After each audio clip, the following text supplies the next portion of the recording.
All right, welcome to IGNIS podcast. Today we have Matt with us. He's returning with us, and of course, me and John are here today.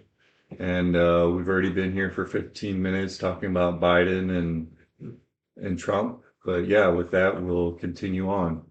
So were we talking about the borders are, or Yeah, the borders are and different things that's going on and the comments being made and I mean the bureaucracy behind it all is something. I mean, we were talking about all of this. I was talking about this with Pam, but I watched a clip and I can't remember. It seems to me it was Jack Hibbs, but it might have been somebody else that we were watching. What about Ezekiel 38?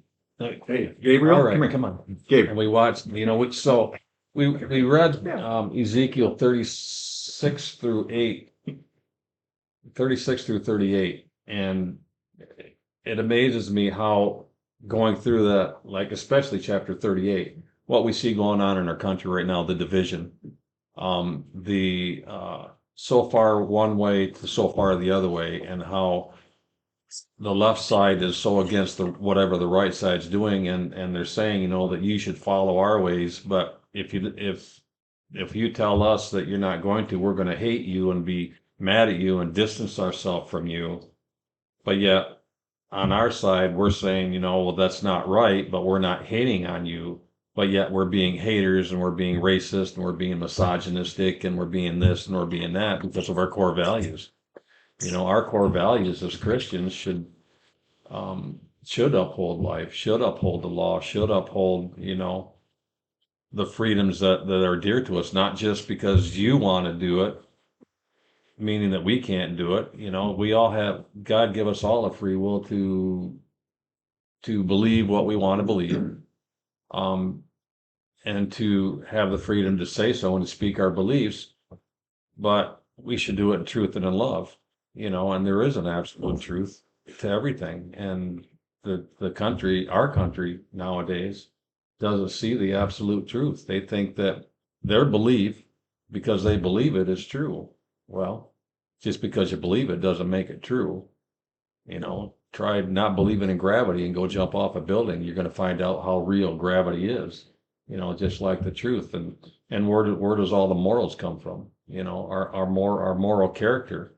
Even those that aren't believers, they still have a moral compass, right? Mhm. I mean, they know the difference between what right and wrong. They know that murder is wrong. They know that stealing is wrong, but yet they can't see the fact that killing a baby who they call just a fetus or a blob or whatever they want to call it until it comes out is not murder. I don't understand that. I'm a premature child myself. So at 7 months, if you wanted to abort me, I was alive, man. Mhm. So how can you say that uh, we aren't human until we're born? That makes no sense to me. It just makes no sense to me. Yeah, culture's taught a lot of people what is right and wrong too. Like even for the unbeliever, our culture's kind of taught them that. So if our Christian culture didn't teach them that, they probably wouldn't even know that's right or wrong, other than if somebody stole from them and they're mad, because they're mad about it. But our culture's kind of changed too and taught people that it's okay to abort their children. Not all culture. I mean, some of us, Yeah, but at the heart yeah, of that, we all have a moral yeah, compass yeah, inside of us. All of us do. yeah. I mean, with the exception, there are those out there that have mental issues that kind of dispose them or disassociate with the normalcy.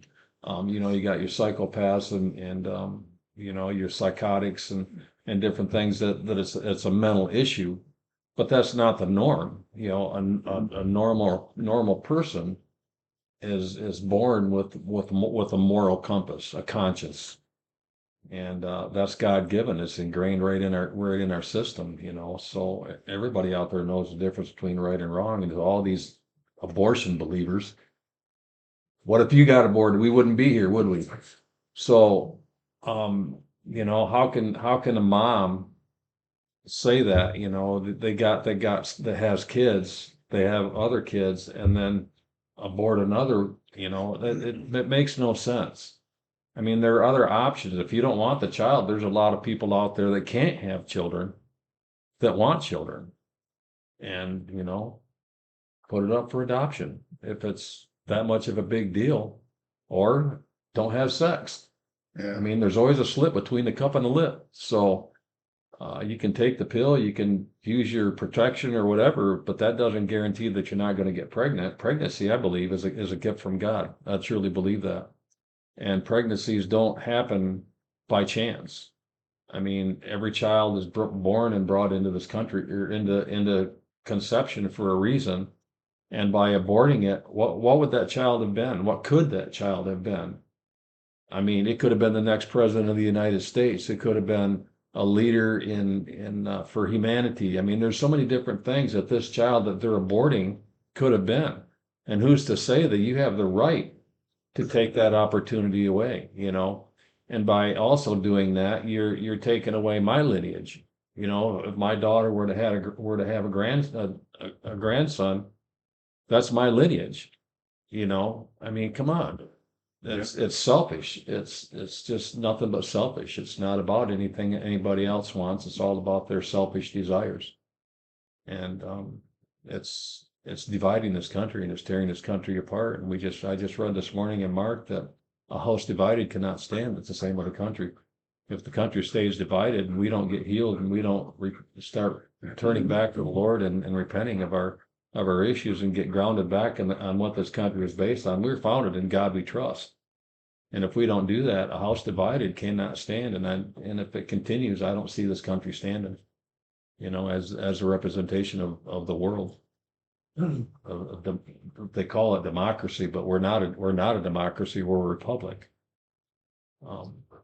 There's a lot of democracies out there in the world. I mean, there's 200 and some odd sovereign nations, and of that 160 or 170 of them are republics or democratic, right? And but we're a democratic society, but we're a republic of gathered states. And I believe that, we need to heal as a land. Number one, quit being so bigoted against one another, and just we as Christians just continue to pray and love those that are on the other side, believing that they're going to think about the way that they're thinking and change the way that they're thinking and really, I mean, think about what you're doing out there. You know what I mean? Yeah, I mean the whole even, man, there's a lot there that you've been sharing, John. Where to interject, so even the point too of so even having an adoption, right? I've known people in the past that have went to adopt overseas in China because the process was, I don't know if it was cheaper, but it was easier to go through. And I'm like, why is it so difficult here in America? Where I know the cost is I know another person, and I don't know if this is consistent throughout because I've not done research, but they probably, I think, paid around $40,000 to go through the whole adoption process. And I'm like, why is it so costly to do some of these things? It's almost like, and I'm sure there's definitely spiritual things in place with some of this stuff too, principalities, but it's so difficult to adopt, right? Yeah. Or I've heard other even pastors say well, how are we as a body coming around people that are having kids or adopting, and what are we doing to help in that situation, right? So, and I agree, it's challenging topics, but it goes back to even being responsibility. I mean, Okay, stay down. Hey, stay down. Come here. being responsible, Come here. Lay down. and people Lay down, boy. I mean, a lot of folks just don't want to be responsible either, too, right? With anything. And I mean, and that's a big thing, right? You have a kid, and then next thing you know, you have the world well, and it will shift everything in your life, but you could look at it through the lens of, man, this is a wonderful gift of God, or, no, it's going to ruin my career, or blah, blah, blah, blah, blah. And usually a lot of these people that are getting abortions are not married. It's, it's out of wedlock. So you have all these other challenges with all that too, right? Yep. But even some groups, it's crazy. it's not even when the baby's in the womb. I mean, there's different folks out there. They're like, post giving birth too, like up to a certain time, and I'm like, it's just crazy. Yeah. I'm not sure if I heard this right, but aren't some states looking at um, allowing like 28 days Is it or something 28? like that? After they're born. Yeah, After post, they're born, the yeah. I after. can't remember exactly what it is, but it seems to me I heard something about that or Yeah, post birth. Yep. post birth. That's murder, man. That's murder. Well, I heard somebody say this. He gave the example of like if somebody punches like a woman that's pregnant, then Yeah. it's manslaughter, Or, right? right, drunk driving or something. Right, where it's like, and then you have this other. It doesn't even make sense, logically. Like, why this? Yeah, I mean, why the difference then too? Yeah. Right? Hey, look at Scott Peterson. You know, he killed his wife who was pregnant. 2 murders. They charged him with Huh. two counts of first degree murder. One for the unborn child and one for his wife. Hmm. What's the difference? And this was in California. So what's the difference? California is one of the biggest pushers for changing society than any other place in our country. And I'm going to say this bold and brazenly. I think California needs to split off and be their own stupid country. They can govern their own dang selves, and we'll just leave them alone. Let them destroy themselves because that's what they're doing. They're flocking by the millions out of that state, and I don't blame them. The people that you get sick and tired of the ignorance that's going on coming out of Hollywood. All these Oh, yeah. all of these uh, outspoken people that have their own agenda are trying to change the entire country, and if that's the way you want to be, just create your own. Just go find an island somewhere and go live on it and be yourselves. Spend your money, do your ditty parties, and do whatever it is you all want to do over there, and be who you want to be over there. But don't leave the rest of us out of it. Just let us live our God-given lives, and let us worship the Lord as we choose to see fit. Um, We are coming more united though with the House. yeah, Everything's kind of, all that power is being kind of turned over to the Republican side this Yeah. election. So it should be really interesting to see what happens going forward. yeah. I'm probably saying some pretty harsh things, but I'm so done with the stuff that's going on in this country, and if we don't speak up, and I'll say this too, that as Christians, if we'd have stood up as a whole, Yeah. we wouldn't be where we are today. A lot of us Christians, and I know a lot of Christians that refuse to vote. If you don't vote and stand up for what is right and then it's going to happen. So Some of it's the so influence. strange, like even with that, right? Where it's like almost in some conversations I've had with people, they almost shift their. I don't know if it's just because of Trump and some of the things that Trump's shared, but it's almost, well, he's not a Christian. They're putting him into this picture of like a pastor or some like church leader, and like, well, I'm not going to vote for him because he's not, he's had this corruption in the past or whatever. And it's like we're not voting for, we want the different godly, what things do the people represent that they're, I mean, from my perspective, that they're bringing into office, right? I mean, are they pro-life or are they, I mean, there's a multitude of different things too. The borders are important. There's like international policy with all the different things with Ukraine, Russia. Like, who would I want to see interacting with those leaders? There's so many different things that come into play versus are they a Christian or not? There's so many different leaders out there that may have even godly character. I'm not, this isn't a Trump thing, but like other leaders that have character attributes that are positive, good, and great for leading the country, but maybe they're not even Christians, right? And it's like Vivek. they're Vivek. Yeah, maybe Yeah. I don't even know where if he's Hindu. He's very, I don't know, but he's Same very with, constitutional. yeah. Where the Exactly. values are, Elon as Yeah. well. I'm voting for the values. yeah. I'm in agreement with those Yeah. things. And Yeah. Well, and along that same line, we're we all pray human. for our leaders. I mean, whether they're Biden or Trump or whoever, right? I mean, Right. Yeah. But we're all human. I mean, every one of us out there, when we're in our younger lives, we've all done some stupid things. We've all said some stupid things. We've all, had different values. But as you grow and get older in life, your perspective on life changes.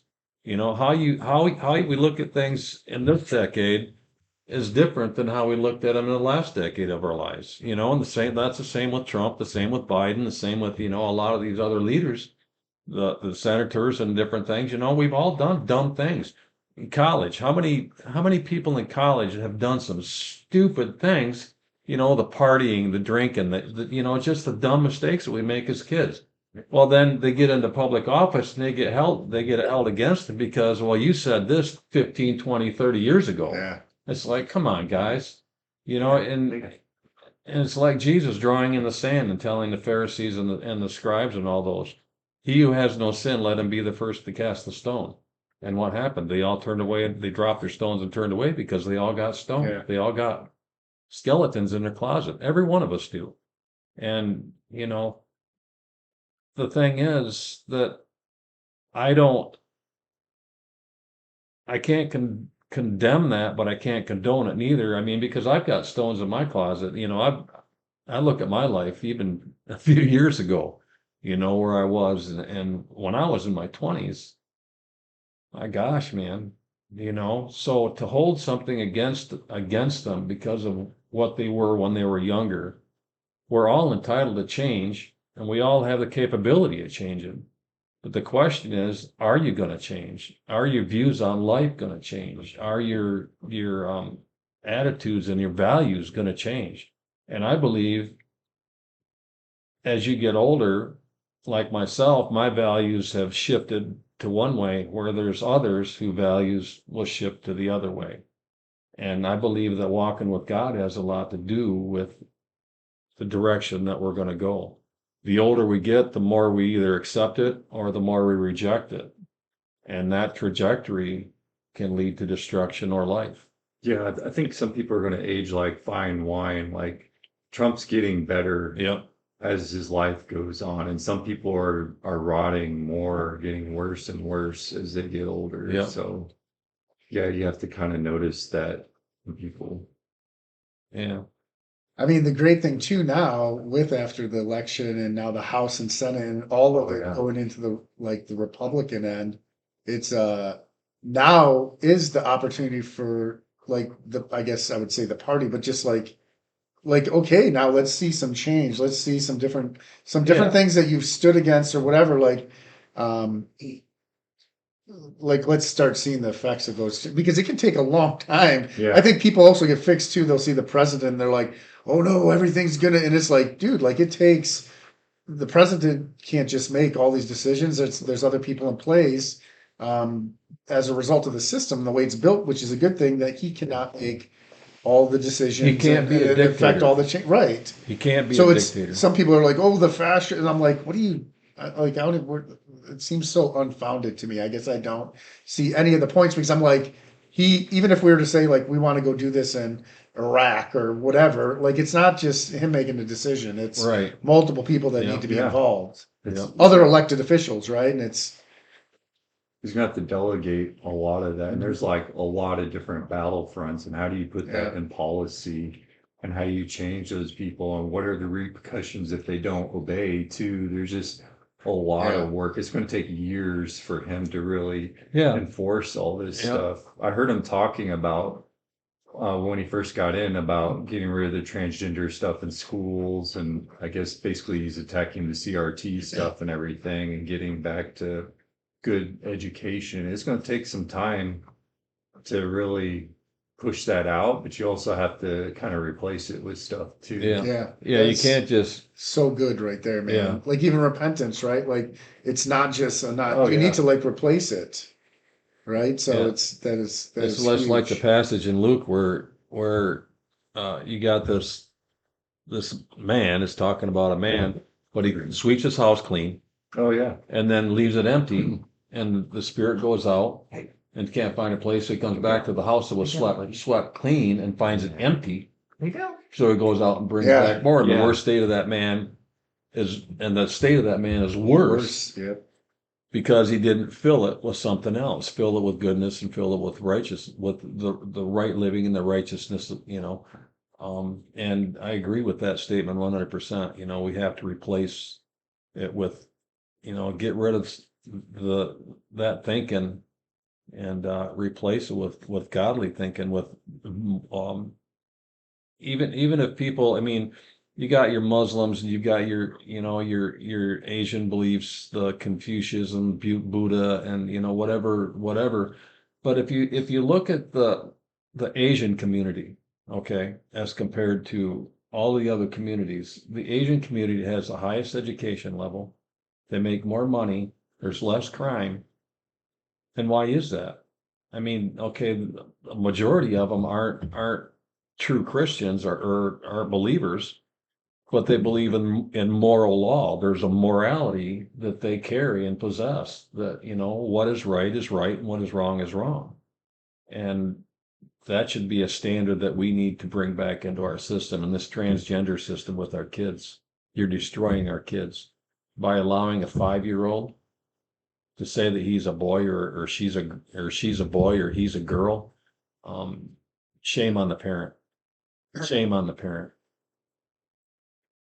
I mean, you think of like like when you're a kid, you're like running around with your friends and you're like, I'm a lion or I'm a bear. And it was like so, like kind of as a fun, you're joking around. There was no seriousness now.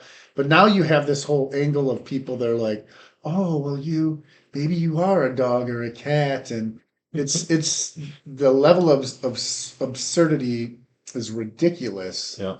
Like, oh, I feel like a cat. Like I remember, I heard this. You might like this story recently of this group of believers. I guess I don't know if they're down in I think Tennessee, Memphis area, but they were adopting all these kids, and one of the kids that they had adopted, they came in and thought they were a cat, and they're like, okay, well, if you're a cat, that means you eat cat food. You don't eat it at the table with us. And they built like a whole environment for a Kid cat. rocks, and And he's like, and they were making really good food, and he goes, that cat wasn't a cat for too long. It's like, right. and I'd seen a similar, and I don't know if this was like a joking skit, like a cop pulled over this person. He's like, I identify as a cat, and he's like, well, okay, well, cats aren't supposed to be driving. He went down this whole, and these guys are like, and I don't know if it was like kind of a joking thing, but I was like, that's how absurd this is. It is. I'm like, it's a mental, it's again, there's spiritual things for sure involved with all that. But like it's like you said with the parents and stuff and adults that are like, hey, this is okay. Shame on them. I Yeah. mean, it is a big problem. Yeah. It is a mental illness because I remember Matt Walsh, he was talking to psychologists or psychiatry people, and they weren't labeling that as a mental illness, but there's other countries that have labeled it as a mental illness. Like, it's just kind of weird how like that area of study is supposed to help us, but it's actually been kind of a snare for a lot of people too. But my question is, how much of it is a mental illness, or is it just influential? Yeah. You know, Children are so influential. I mean, they can be influenced one way or another way, and if you keep talking to them enough, they're going to start believing. You know, Being Santa Claus. You know, uh, we're raised that Santa Claus is real. It's a belief system. We believe it, so we're expecting it. And with this transgenderism as kids, you bring in these adults dressed up like fairies or Yeah. dressed up like whatever it is that Becomes they're real. and they're bringing them into the schools and parading themselves in front of the kids and saying this is all right, and this is, I know this is what you want to do and this is who you want to be. And shame on the school board for allowing that. Shame on the teachers for allowing that. They shouldn't even be allowed to be a teacher to our kids. And that's our future generation. Those kids are our future generation, and you destroy their minds at a young age, and that's what Satan's out to do. He attacks the generations, attacks the kids. First, you attack the family, and you can break down a country through the family. And that's what's being done. It's such a demonic warfare going on right now that We as Christians need to open our eyes and see the demonic influence that's running rampant through this country, and get together and pray against it.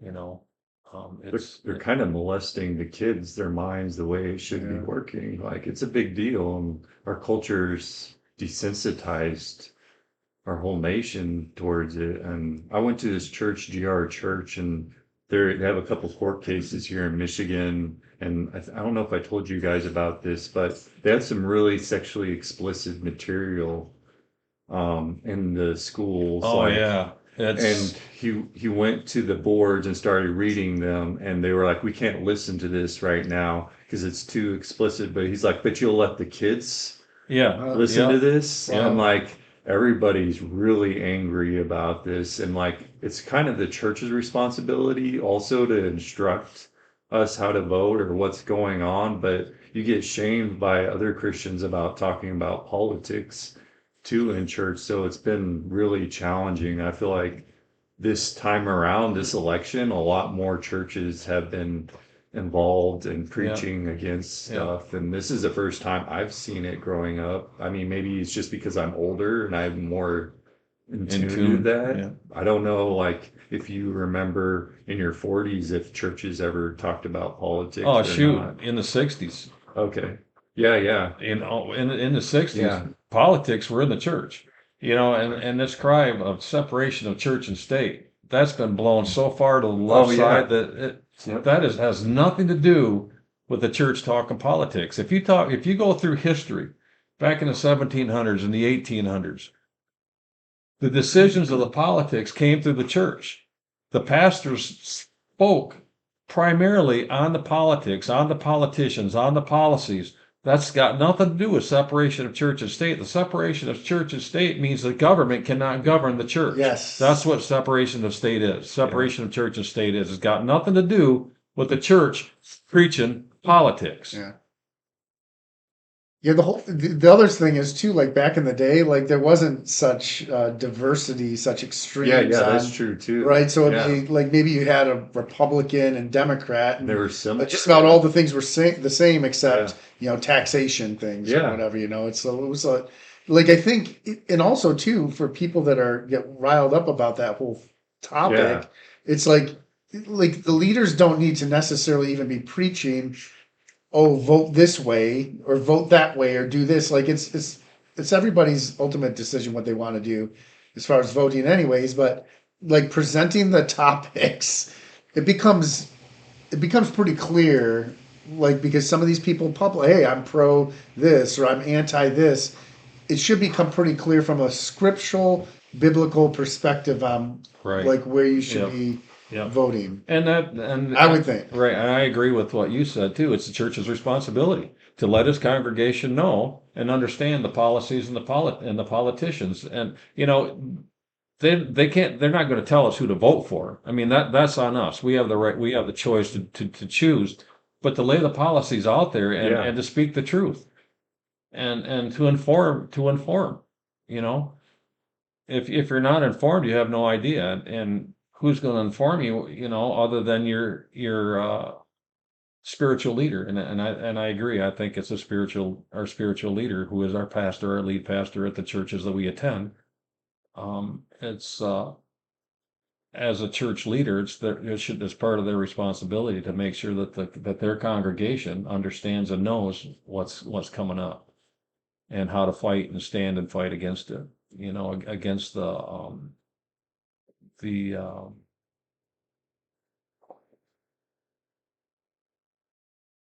ways of the world, I would suppose, for lack of a better term, because uh, but to understand the spiritual aspect of it, because that's what it is. It's a spiritual battle, trying to destroy the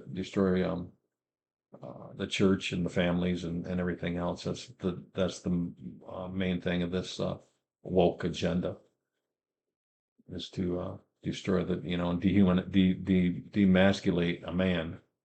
Yeah. I mean, come on. Some of these things are so, like I think about, like even if you went to a Muslim nation and you tried to push some of these Oh, things, you yeah. would be like beheaded it or would not, yeah, something. like it wouldn't fly. Like, hey, we want to make bathrooms because our boys feel like they're girls. I mean, they like it just they'd be like, get out of here. Like, probably much stronger than Yeah, that, yeah. right? It's like this is not where in America it's like, well, It's too much love, I guess, in some respect. Me and my wife were doing a hmm. devotion this morning. And love is good, but it's not the answer to everything. I don't know how they would There's tough explain love it. too. Yeah, Well, there's correction, yeah, Yeah, correction and yeah. the truth. right? Tr- True love or love rejoices with the truth, I think is in Corinthians. Yeah, 13 minutes. Yeah. Sorry, I didn't mean No, no, you didn't. to change the course, but what were you talking No, about? because I think, well, Yeah. to your point, right? Yeah, I with mean, the it's the Muslims heart and stuff. people. Yeah. I mean, so yeah, it's a difficult, I guess, in some cases, depending on what, like, I mean, there's a whole, like, people parading and like naked on the, like, Oh yeah. those are clear, like, how do we get in front, I guess, as the body of Christ? Like, how do you get in front of those things and get involved to where you're, like, protesting or trying to put a stop to that verse? You need to be involved in the system, right? So if the school systems are like, hey, Yeah. we're going to put in bathrooms or we're going to put these changes, you need to be in there, or with the books, right? It's like Yeah. you need to be, how do you get, so sometimes it can be hard to even know that those things are taking place. And that's where even there's an education I think that needs to be, I mean, you don't have kids, right, in the system, Yeah. then you may not know except Yeah. from somebody else that does. Like, wow, my kid brought home this book and it's like, what's this trash? Yeah. It's pretty explicit, disgustingly explicit, this stuff. Pretty much pornographic Yeah, images I in watched book. this clip where this student went in front of the school board, 11-year-old, and he picked up this book, and I'm telling you, it's graphic. And he read it to the council in front of parents. And his dad got up and said, "That's my 11-year-old son." And he ripped that council. He says, "I'm not working now, so I'm going to be a thorn in your side until you fix this." And he's right. I mean, come on, man. You don't leave Playboys and the Hustler magazines and all that stuff a kid's uh, library. You just don't make that stuff available to kids. And this book is no less. And sometimes even I think it's even more graphic. I mean, so kids shouldn't be exposed to that. And I agree with that, Dad. You're exposing this to my kids. We as parents should pull all of our kids out of school. Then where are you going to be? It's not even That's just what's happening and it's too. not even just the school too. It's Yeah. just society. I mean, you go to the store and like you look at any of the tabloids, it's it's Yeah. half naked women or It's in your oh, face. partying that Billy Yeah. and Bob were partying last night or Yeah, whatever. And I'm true like, that. it's trash. It's like permeated, Yeah. like all it's It's being permeated even the forced. church, Yeah. right? I mean, Yeah. you get people that are like, even if you look at it from a scriptural perspective, some of the topics, people don't want to look at it from that perspective. They're like, I feel this way, women's rights, so that's why Oh, we should do. yeah. And it's like, Yeah. no, actually, we're not. Like, if you're a believer, we need to be like, we're not our own, like living sacrifices, Yeah. right? Yeah. Like, Yeah. so if I'm reading in scripture and Jesus is saying to do this, and I don't agree with it, I'm the one that's wrong. Yeah, I need to amen. come into alignment with that. Yeah, Yeah. exactly. I'm the one that needs to change, right? My belief system doesn't change the truth. It Right, just doesn't change the truth. right. But like even in everything's like backwards to like the Bible says a wife should be obedient to their husbands and stuff, and now it's almost the reverse. Like society, well, you need to love your wife. That's true. It's almost got to an extent where husbands, you need to make sure you're obeying your wives. And like if you think of the fall of man or the fall of creation, is because he obeyed the voice of his wife instead of obeying the word Yeah. of God. It says, "Wives, submit to your husbands," Yeah. and then husbands, love your wives as Christ loved the church. Now, how does Christ love his church? He loves his church unconditionally. We're to have unconditional love for our church or for our wives, but the wives are to submit to the husbands in all things, in all authority, in all ways. I mean, now does that give the husband the right to bash and misuse and mistreat his wife? Absolutely not, because that's not how Christ loves his church. Christ loves his church unconditionally. Yes, we're going to make mistakes. Yes, we're going to say some dumb things, but that doesn't mean that Christ loves us any different. Mhm. He loves us because he loves us because he loves us. And that's how we are to love our wives. And wives, the same thing. You're to respect and honor your husband. And that the norm nowadays is going so against that. It's the wife has gotten to the point where She has the for pants the on. not all across the board, Yeah. but the movement now is for the wives to be the head of the family and the wives to take over and a power struggle, and there should not be a power struggle. And I've seen so many women that say the same thing. Look, I love my husband. I love what he does. I love the fact that I can stay home and raise my Yeah. kids Yeah. and, Yeah. and be That's with what it them. should be. And then, Yeah. he goes out and fixes the car. He goes out and, does all the hard work. And, I stay home, and I love that idea. And that's the role of a wife. Um, Now, does that say a wife can't have a career? No. Does that say a wife can't go out and have a job? No. It doesn't say any of that. But in the end, every woman needs a man. A woman was created as a man's helper, a Mhm. man's helper, not head of the man, but as his helper. Mhm. And, it's not good for man to be alone. And I agree Yeah. 100% of that, Mhm.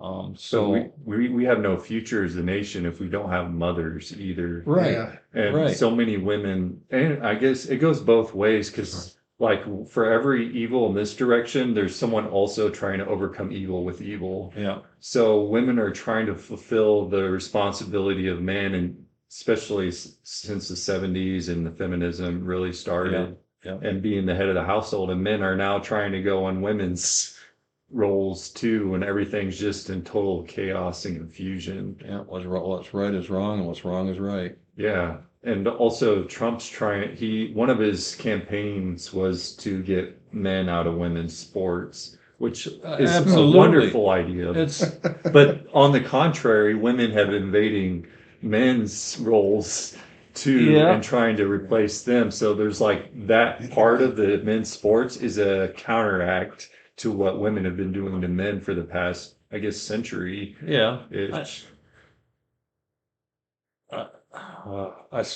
I think that's the dumbest thing in the world that we would allow a 6'4" man compete against women. And, they can say whatever they want about this, but a man physically is just so much more. I mean, there are women out there, don't get me wrong. There are some pretty big and strong women out there. Oh, yeah. There are.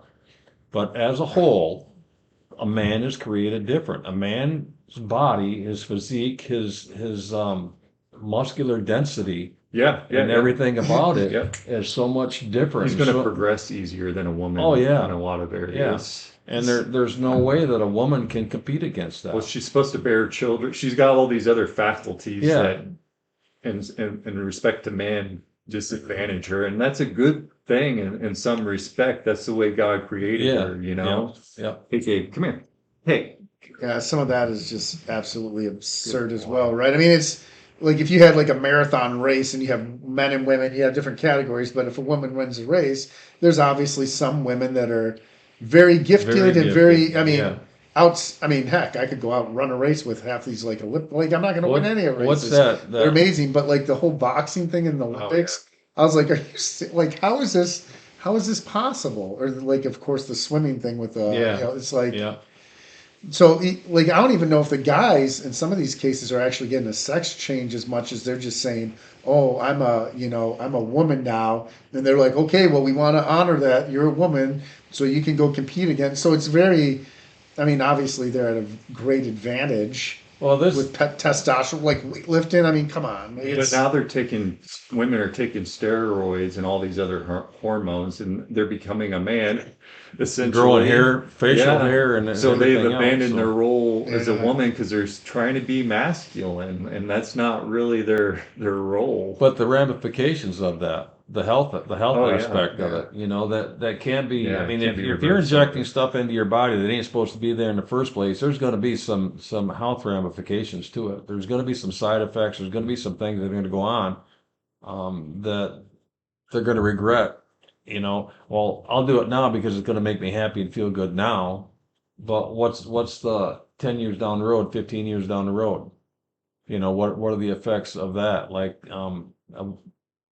my wife watches some crazy things.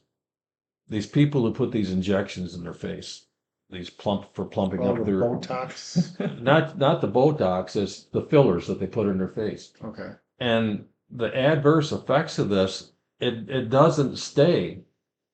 It sags, it leaks into your body, and they come in and take it out. But that stuff stays in their body, and it wreaks havoc. And we've watched some programs where it's wreaked havoc on a lot of these people that have had this done.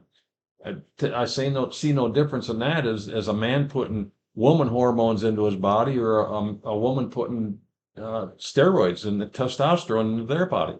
The adverse effects of that are going to be tremendous down the road. You may not think so now, but these doctors that are doing this, they don't really care. They're about getting the money for it. They have no conscience. Their conscience is seared in the things that they're doing. And so the doctors that perform these operations, can you go back and find the records on these operations that they have performed, especially on kids? No way. They destroy the stuff. We watched this one lady who is a transgender lady. She went through the operations as a child. Her parents allowed her to go through the operations. Well, now at 22, she's having nothing but problems, and she's trying to, she's speaking out against it. But she went back to the doctor, and they can't find no records or nothing on these operations that this guy did. He's destroyed them all. So how Kind of can reminds me of abortion people. They're just there to make money off Yeah, of your yeah. destruction Yeah. almost. It's kind They of have a sad. seared conscience. They don't care. They're in it for greed. And Proverbs is pretty clear about greed, for ill-gotten greed. It's going to ruin you. It's going to turn to destruction. So Yeah. It's horrible. Like even with the whole like an abortion too. There's videos that show like what that like because people are like, oh, it's not a thing, and then I mean they'll show like exactly what is taken out of the woman. It's clearly a person, Yeah. a little baby, and it's the parts, and I was like, it's disgusting. And I was like, I want like if maybe people that are thinking about that whole they need Yeah. to see that and Just be like cigarettes. really educated about let me show you a what yeah, video is going of what on, they're right? exactly going to do, because they don't Because tell they you. take the tweezer things and they rip off Vice the grips. appendage. Yeah, it is. No, I saw a It live is video, wicked. like an ultrasound of them tearing the baby's legs off, and you can see the baby kicking and stuff. It's definitely feeling Oh it's yeah, fighting it yeah. actually. So it's alive But to for think sure. that the mother is allowing this to happen inside her. Well, it's all the like the woman actually never gets detached from that. Like it's the baby is Yeah. part of themselves. So I mean, it's the thing is like, and that's where even us like as part of the body of Christ, right? I mean, we need to come around like women that have, you know, to have these different things and like love them and help like work towards healing, right? Yeah. Because that is something through Christ that they can have. But like it's like even if I murder a man, that event took place historically. It's never you can't undo it Right. like physically. I mean, you can't. You need to live on, and what's that look like, right? Yeah. Yeah, it's gonna be hard going forward with that because I feel like it's been a war. And like with World War II, even all that bad stuff happened. United States still had to kind of reconcile with that nation and build it back up. Same thing with Japan and everything else. So if we go forward and the nation can end these things, we also need a plan to reconcile and bring Yeah. those people Well, it's back like up. Josiah back in the Bible. I mean, Yeah. you look at his father, his grandfather, and the kings before Josiah. And what did Josiah do? He came in and turned the nation around. He destroyed idols. He and destroyed everything. idols and temples and brought turned the nation back around to God. And that's what this country needs. And I think, we have a good start with the president we have. And I think J.D. Vance in his future would make and there's other leaders out there in this country that can continue the path of restoration and the path of healing. Because this nation needs to be healed in a very big way. There's a lot of different moral values that have just deteriorated in this nation. And I think it's time for this country to say, hey, and we as Christians stand up and say, hey, we need to pray for this nation. A lot of us get caught up in praying for our immediate circle and praying for, just our needs, our friends' needs, but negating what's really going on, the big purpose, the big picture in this country. And I think as a church body that we all need to reach out and try to figure out what can we do. It starts with one, it starts with one voice, it starts with one person. Every one person's decision or choice affects 10 people around them. So if one affects 10, 10 affects 100, 100 affects 1,000, and the influx of those numbers will just explode. It's like, do you want $1 million today, or should I give you a penny that expounds exponentially for 30 days? A lot of people say, I'll take the million right now. Well, by the end of the 30 days, it's over 5 million for that one penny. Yeah, I've heard that analogy. It's pretty neat. Yeah. So, We got to get the word out too. Yeah. And that's what we're doing through this podcast a little bit. What we're going to say. No, I just like, even with that, with like the impact of others around us, right? So there's different family members and different people in our lives that we work with and engage with that don't necessarily, and I mean, even all of us, if you were to probably start dissecting different things in our own lives, there's different areas that we're working through, or like one has a different belief on this and etc. But like the effects of like sin and just like all those things they impact everybody around you, right? Yeah. I mean, in yeah, it can be challenging to navigate, like even with family members and different people that don't maybe have the same shared belief. It makes me think of that. I've seen that sticker coexist on cars many times, and I know it's like religious kind of, Yeah. and I'm like, we do coexist. We have no choice in this world to coexist to a certain degree. Because if I'm going to the store to buy food, that person may not. I mean, everybody's coming from different angles, don't necessarily share the same beliefs. So what's that look like, right? Like, I mean, those relationships, stewarding relationships, loving people that don't maybe share the same type of thought or beliefs that you guys have or we have. Navigating that can be challenging. Yeah. You have a moment of silence. Yeah. I Well, thought there was a point to that I was getting to, Yeah. but I Oh, you're good. You're fine. lost it. Well, yeah, we have like all these, we're working together, but also light doesn't have fellowship with darkness too. And we have to choose our friends carefully. But then also Jesus went to the sinners, and he left the Yeah. 99 for the one lost Yep. sheep. And we're all learning. And there's a lot of battlefronts, like you're talking about the kids in education, there's only so many things we can fight at a time, and Yeah. each of us has our area. We're part of the body of Christ. Like we have each our own specific purpose that we're doing and fighting. Yeah, we all have our own gifts, but all of us have one gift, and that's the gift of prayer. We all have our abilities, God-given abilities. We all have our God-given gifts, but we all have one tongue and one mouth to speak with and to speak life. And that's the problem. We're so busy speaking life, and I think as Christians, and I'm guilty of this myself, criticizing, bashing, slamming rather than praying and blessing. The word says to bless your enemy, Yeah. Mm. and it heaps coals. Well, in the Bible, the coals on top of the head was incense burning as an aroma to God, a sweet aroma to God, and that's a purpose and the significance of the heaping coals on your enemy, on their head, because they carried around a thing on their head with coals which burned incense, and it was the aroma that went up to God. And so we look at it as, well, we're heaping coals, so we're burning them up. Well, we need to look at it different and look at the way what does God want us to do. We shouldn't be condemning, we shouldn't be bashing or and saying the things that we do. I mean, I'm guilty of it, we all are. I can't say everybody does, but for the majority of us, we all do, because you're not like us.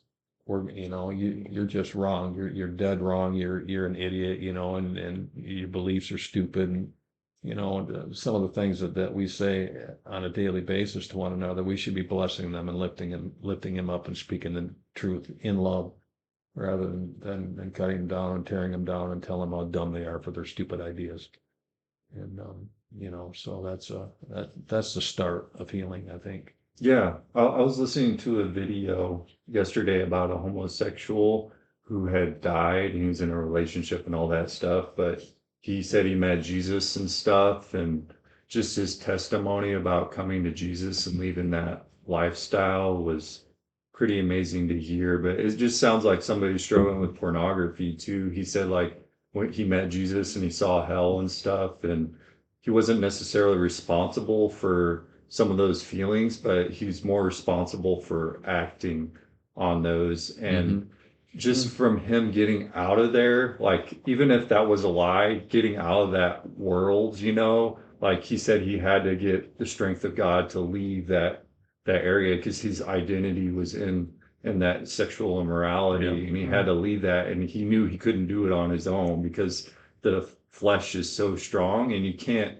get out of sin without the strength of God. And for me, that was like kind of eye opening because, like, even as guys, we're going to lust after women our whole lives, and it's our choice if we want to act on those. And even since I've gotten older, it's a lot easier for me to look away or not dwell on those things. And it just takes time. Sometimes you're going to fail and get back up, and then you're just going to learn throughout your whole life to lean on God's strength or draw from his strength. And it just, there's a lot of suffering involved too. But like that, kind of like back to your point about like blessing people, like Jesus blessed people a lot, but if they don't accept Jesus' blessing, it automatically invokes a curse. Even like I've blessed people, and sometimes it makes them heaps up coals on them, and I'm like, I don't know where to stop blessing them, because at some point even Jesus cursed people, not specifically, but he cursed the fig tree, and that was a sign of War to God's Chorazin, judgment. war to woe to Capernaum, and those other cities that just didn't want to hear what he had to say and refused to accept the blessings.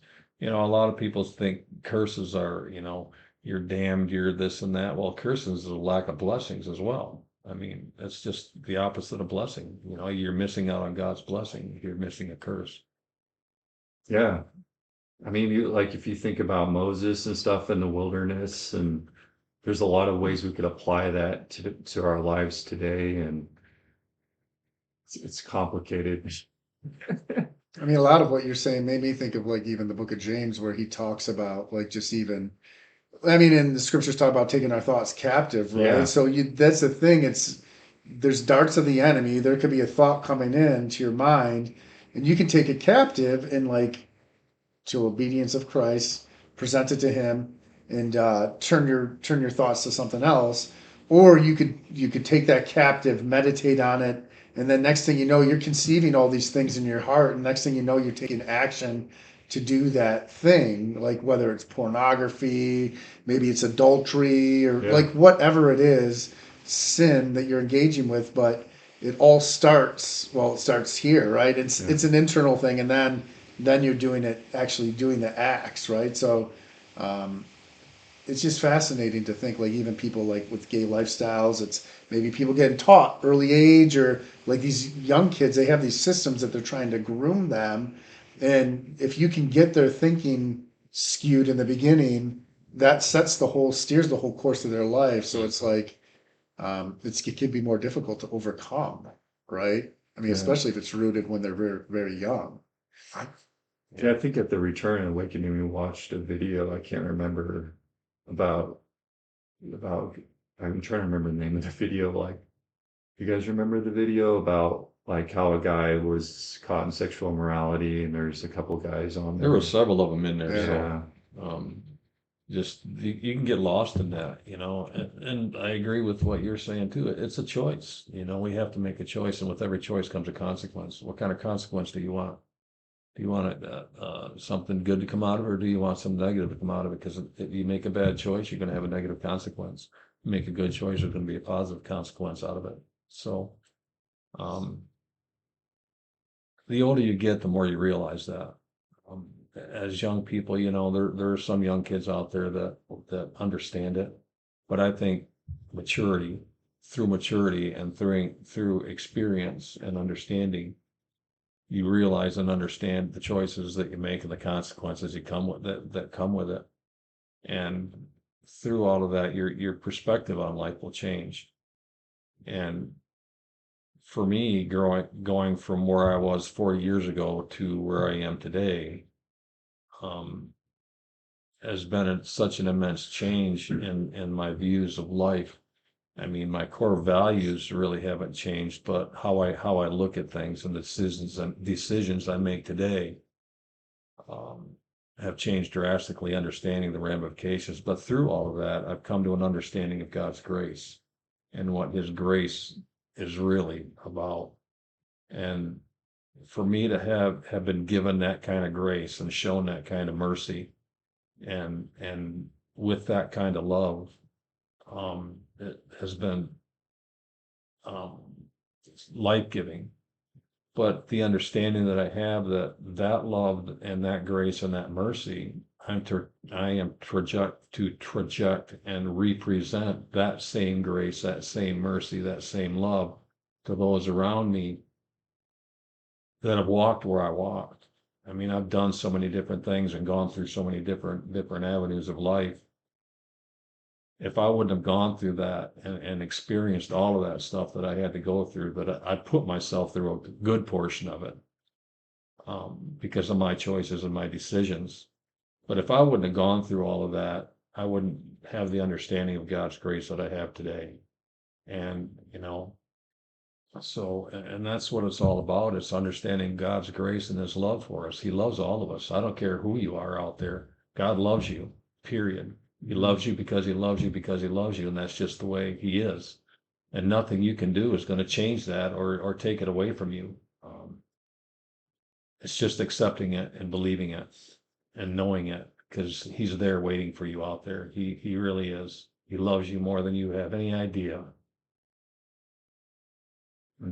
Yeah, what was, I think even, oh, go ahead. No, you're fine. No, just I think at the Awakening there was uh, it was shared, and I'd never thought about it this way, but like even in the book, starting in Genesis, it's a whole picture of like the Lord seeking to reconcile and draw Yeah.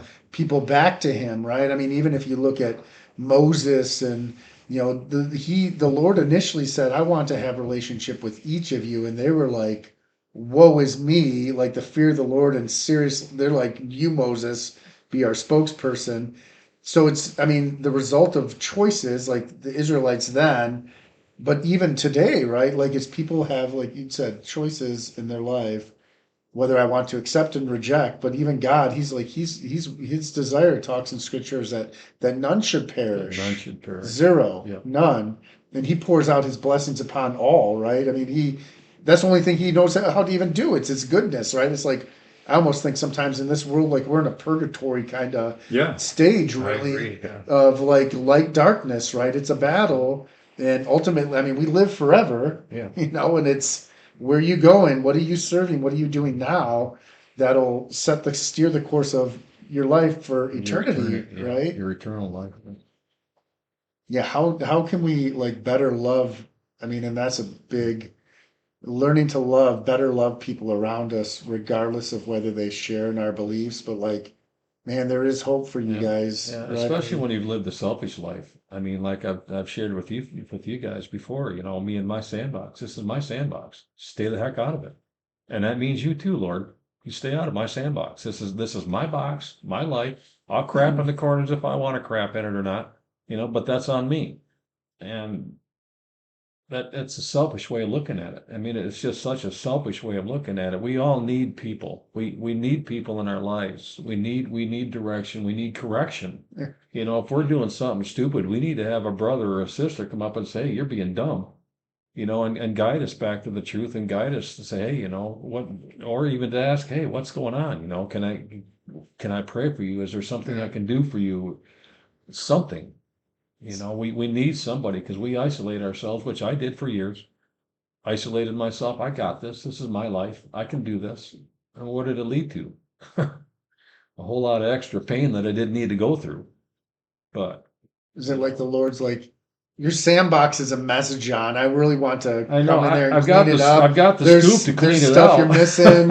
Like, I need to come in there and clean it. Like, no, I don't need you. That's exactly how it can be though in life sometimes. Like, I got this. It's like we need, like, Lord, like we need you in all areas of our life, Yeah. right? So Yeah. if let there be no separation from finances, relationship with the wife, and all relationship with the neighbors. We need Your you children. to be in Yeah. all Yeah. areas. And then for us to like be attentive to like what he's speaking, what he's doing. I mean, obviously the things in scripture, but if he's telling us to do different things, being obedient, to what he's directing us to do too. So Right.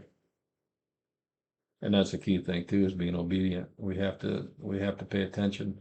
He tells us that my sheep will know my voice. And the closer you get to him, the more you'll know his voice, and the more you'll know it's him speaking, not you or somebody else. And just being attentive to his voice. And it doesn't always come out as a loud booming voice. Sometimes it's just a quiet, still nudge. Mhm. Go say something. You know. Sometimes it's not clear. It's just go. Yeah, that's Okay, true. go And you where? have to obey Yeah. to know what to do Just next. go, and Yeah. just go, and I'll lead you a there. dream, a vision, Yeah, like I mean, yeah. so many ways. Yeah, discernment, so critical. And we're growing more obedient too. And also says in the New Testament, his commandments aren't grievous to us to obey them. And I have to tell myself that because sometimes like I have that kind of in my heart. I'm like, we're not, it's not great. It's Right. not Yeah. a burden for us to obey them. And we This should is be- gonna hurt, but Yeah. what kind of pain is it gonna bring if you don't? Yeah. My yoke is easy. Yeah. My burden is light. Yeah. All right. Well, I guess we've been going for an hour now, so I think we should probably It's been an close hour in, already. Wow. close in some prayer. Who wants to do? You want to do it, Matt, since you're a guest, or what do Sure. you think, John? Yeah, I got no problem with that. All right. All right. Well, Heavenly Father, I thank you for this opportunity for us to meet here this morning and to talk about you, talk about things going on in the world. We just pray for your hand to continue to work in and through your people, including ourselves, to effect change, to bring about your grace and love to others, and for others, even people that don't even maybe believe in you that are watching this show. We pray for their eyes to be open, heart to be softened, and workers to be sent to them as well. And God, I just ask you to work in the audience of the people that have been listening, and for their hearts to be drawn to you, and just to ask, because you are a living God, you are alive, Jesus, and for people to just ask for direction, guidance, and for signs from you, because you will show yourself, reveal yourself to those that are seeking you, because you're knocking on the heart of all of us. So we thank you for your work in our lives. I bless these men as we go about our day. And we just thank you for who you are. We pray for all this, Father, in the name of Jesus Christ. Amen. Amen. Amen.